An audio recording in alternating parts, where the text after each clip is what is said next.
ልጆቹን ለመበቀል መስጂድ የሰራው አባት አነጋጋሪ ሆነ።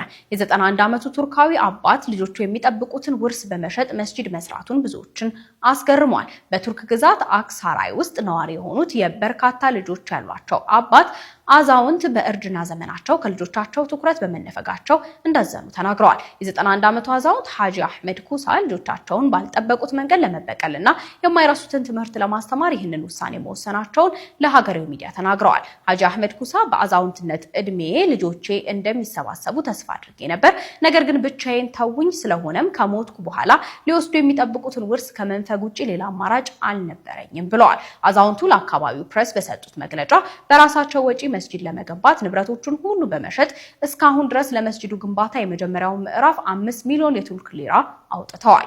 የመስጂዱን ቀሪ ግንባታና ማስዋብ ለመጨረስም ተጨማሪ 3 ሚሊዮን ሊራ እንደሚያወጡ ተናግረዋል። የቱርካዊውን አዛውንት ተግባር የሰሙ በርካታ ሰዎች የአዛውንቱን ውሳኔ መደገፋቸውን በመግለጽ የአባታቸውን ሀቅ በአግባቡ ያልተወጡ ልጆቹንም አውግዘዋል።